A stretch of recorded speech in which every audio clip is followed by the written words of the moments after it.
কালকে আমি তোমাদের যে কথাগুলো বলেছিলাম সেগুলো একটাও কিন্তু মিথ্যা কথা নয়। সব কথা আমার মনের একান্ত অভিজ্ঞতা, তাই তোমাদের সাথে শেয়ার করেছিলাম।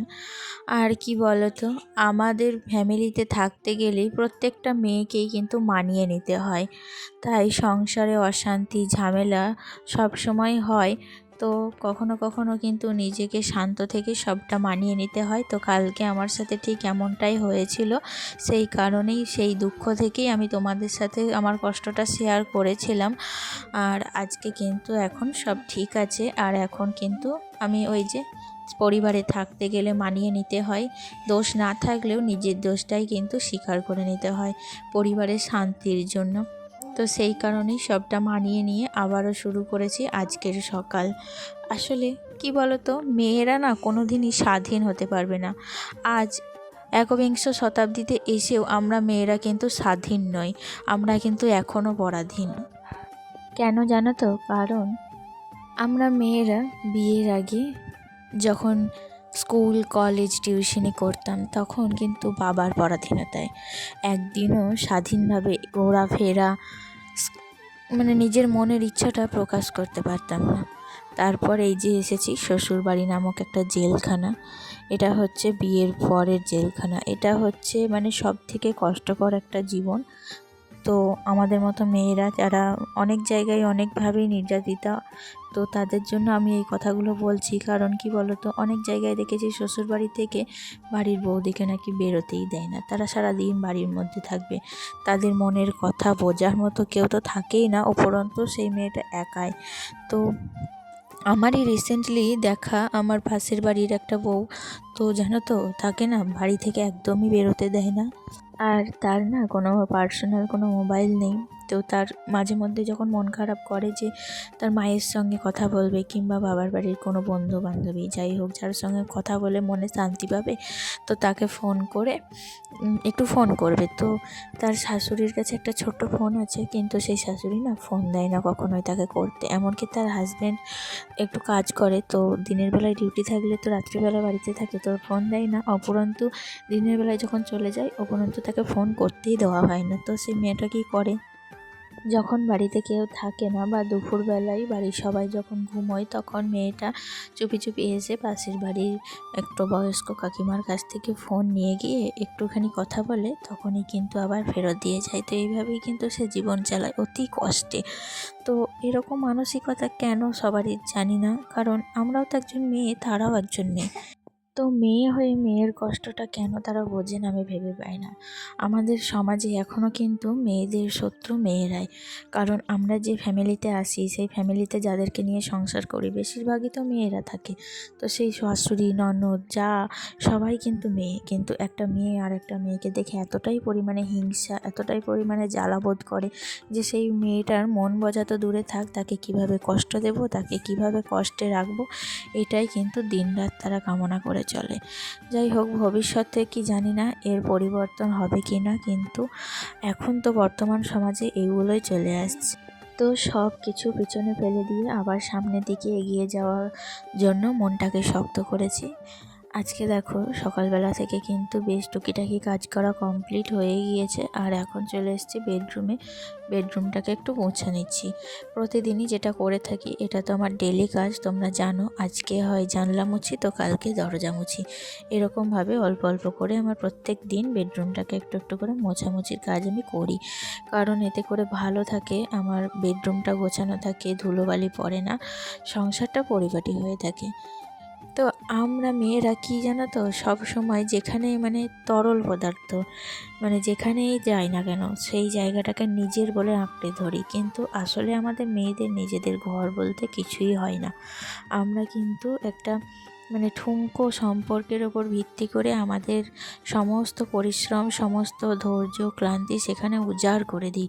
কিন্তু প্রতিদানে আমরা কি পাই? আমরা না প্রতিদানে কিচ্ছু পাই না, দিনের শেষে হাতে বিগ জিরো। তো এটাই হচ্ছে আমাদের মেয়েদের বাস্তব কাহিনী। তো সেই রকম অনুপাতে আমরা কিন্তু আমাদের এই সংসারটাকে এত ভালোবাসা, এত পরিশ্রম, দায়িত্ব সব কিছু সকাল থেকে রাত অবধি আমরা উজাড় করেই মানে এই সংসারটার পেছনে খেটে যাই, কিন্তু মানে দিনের শেষে এই সংসার থেকে প্রতিদানে আমরা কিছুই পাই না, শুধুমাত্র চোখের জল ছাড়া। তো যাই হোক, এদিকে তো ঘর গোছানো প্রায় কমপ্লিট হয়ে গিয়েছে। এখন বিছানাটাকে আরও একবার ঝেড়ে নিলাম, আর বেড কভারটা তো চেঞ্জ করে দিয়েছি, আর একটা নতুন বেড কভার পেতে দিলাম। তো ফাইনালি দেখো আমার ঘর গোছানোর কাজ কিন্তু অনেকটাই কমপ্লিট হয়ে গিয়েছে। বাকি আছে শুধু ব্ল্যাঙ্কেটটাকে ভালো করে ঝেড়ে ভাঁজ করে খাটের একটা কর্নারে রেখে দেব। এটাই করলেই কিন্তু বেডরুম গোছানো কমপ্লিট।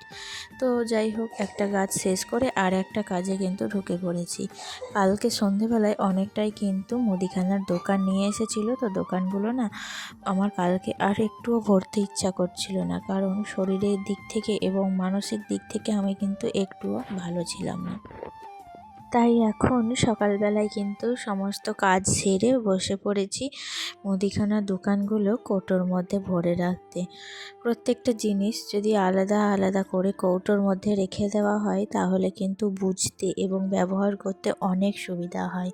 এটা আমি কিন্তু কৌটোর মধ্যে ভরে রেখে ব্যবহার করে তারপর কিন্তু অভিজ্ঞতা করে তোমাদের সাথে শেয়ার করছি। বন্ধুরা, তোমরা যদি আমার মতো এরকমভাবে প্রত্যেকটা জিনিস আলাদা আলাদা কৌটোর মধ্যে ভরে রাখতে পারো তাহলে দেখবে জিনিসটা অনেক দিন ভালো যাবে এবং জিনিসটা তুমি অনেক দিন ব্যবহার করতে পারবে।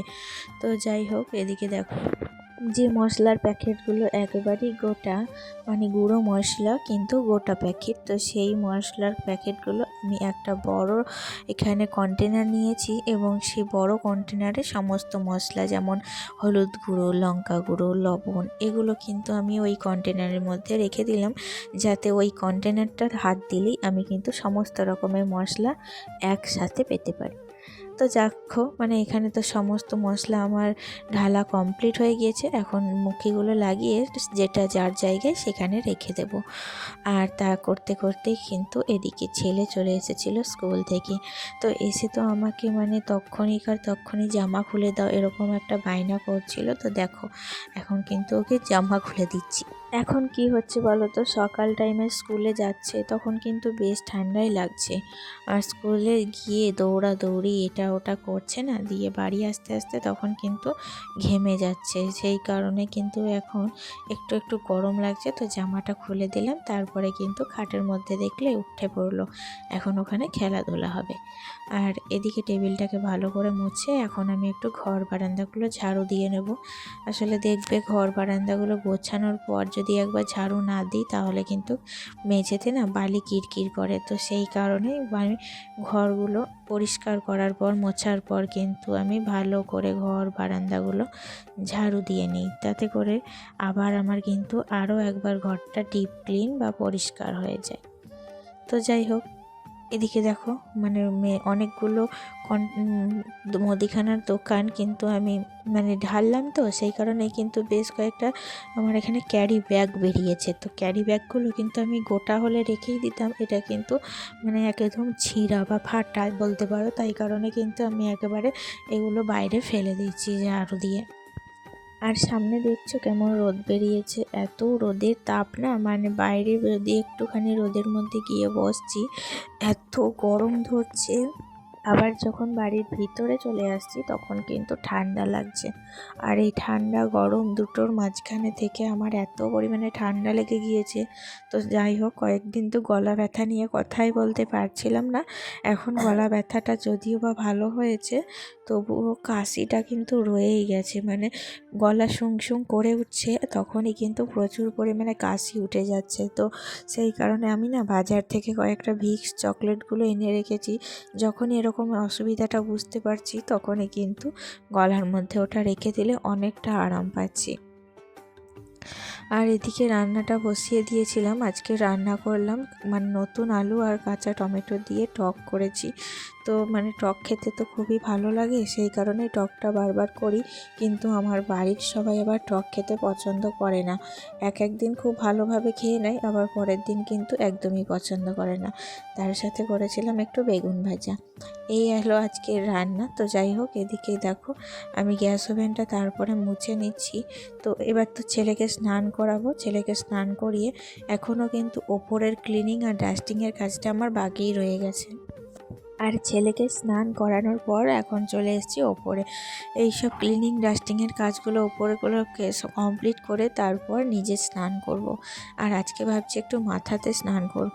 অনেক দিন হয়ে গেল বিয়ে ভোজবাড়ি খাওয়ার পর মাথায় তেল দিয়েছিলাম, তারপরে তেল দিই যেদিন সেদিনকে স্নান করে তারপর কিন্তু মাঝখানে 2 দিন স্নান করিনি। তো মাথাটা আজকে সকাল থেকেই খুব ধরেছে, মানে যাই হোক মাথার ওপর অনেক রকম চাপ যাচ্ছে, সেই কারণেও হতে পারে। তো এই ভাবছি মাথায় একটু স্নান করে নিজেকে একটু রিল্যাক্স করবো আর কি। তো যাই হোক, এদিকে আমার এই যে দেখতে পাচ্ছ বারান্দার এই যে কাঁচগুলোয় প্রচুর পরিমাণে ধুলো বালি ঝুল পড়েছে। আর যেহেতু রাস্তার দিকে বাড়ি না, তো ওপরেটা না বেশি একটু ধুলো পড়ে যায়, তাই বারবার মুছতে হয়। তো অনেক দিন হয়ে গেল মোছা হয়নি, অনেক কিছু কাজে ব্যস্ত ছিলাম। তো আজকে কিন্তু একটু সময় করে এই কাজটাই কমপ্লিট করলাম।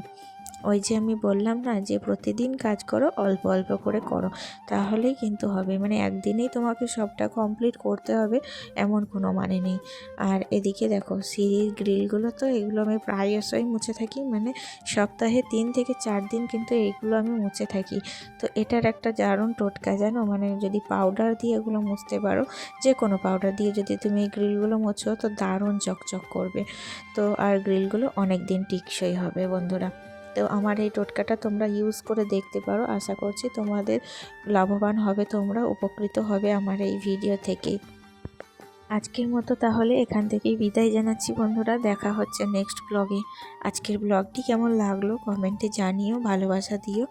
আর আশা করছি নেক্সট ব্লগে আবার দেখা হবে। টাটা।